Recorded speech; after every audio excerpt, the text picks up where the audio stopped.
Bonjour à tous et bienvenue sur boursicoté.com pour cette nouvelle analyse technique Forex et matières premières avec une paire de devises euro-dollar qui continue à stagner ici entre la zone des 1.1020 et des 1.1110 suite ici à la poursuite du mouvement baissier et donc à la tentative ici de franchissement des 1.1020 mais qui a finalement été réintégré. On est resté ici au-delà des 1.0990 et il semblerait que l'on se stabilise ici à l'intérieur de cette zone.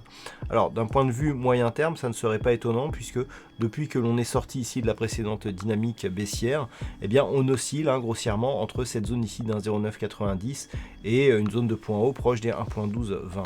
Attention toutefois, on a un mouvement ici qui semble différent puisque on avait ici une dynamique plutôt baissière qui a testé une première fois ici cette forte zone de support. On rebondit mais on revient rapidement ici sur des niveaux relativement bas.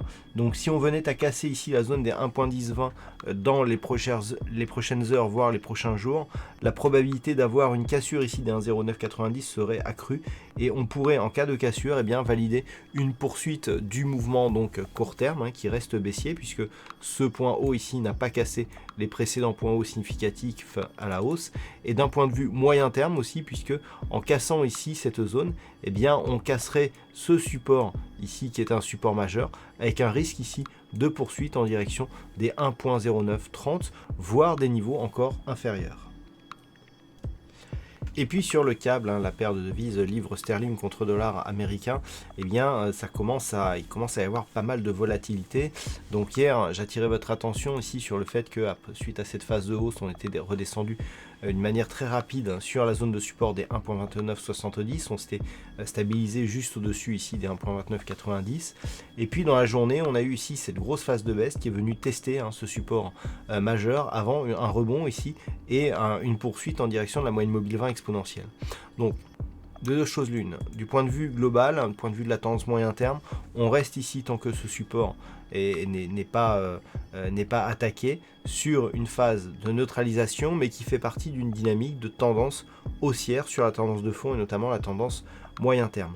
Par contre, en cas de rupture ici de cette zone des 1.2970, là les choses changeraient puisque on serait sur un mouvement de retournement qui pourrait provoquer des accélérations à la baisse avec notamment comme objectif un possible retour rapide sur la zone ici des 1.2780.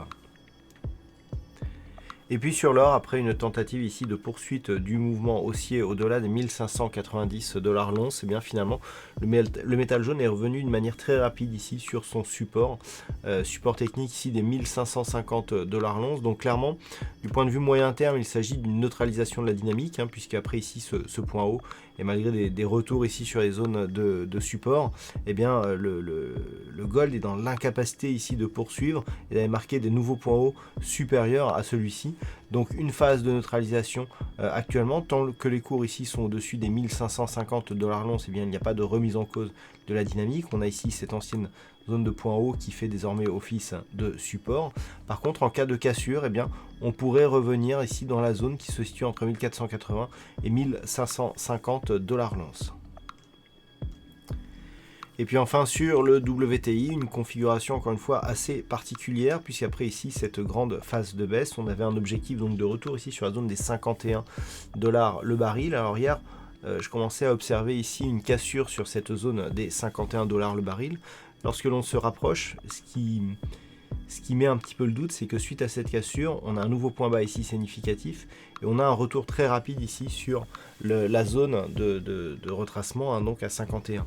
Donc clairement, on est ici sur une alternance ici de polarité sur cette zone horizontale avec ici des cours qui sont bien restés au-dessus de cette zone et qui a donc bien marqué la cohérence technique de cette zone. Puis suite au franchissement ici, on revient sur cette même zone qui agit du coup comme résistance. Il semblerait que l'on soit toujours sur un signal de poursuite du mouvement baissier, donc cette fois-ci sous la zone ici des 51 $ le baril. Et comme je vous l'avais indiqué, le prochain objectif se situe à 42 $ le baril. Voilà donc ce que l'on peut dire sur cette analyse technique Forex et matières premières. Passez une bonne soirée, de bons trades, on se retrouve dès demain pour d'autres analyses techniques, toujours sur le site boursicoté.com.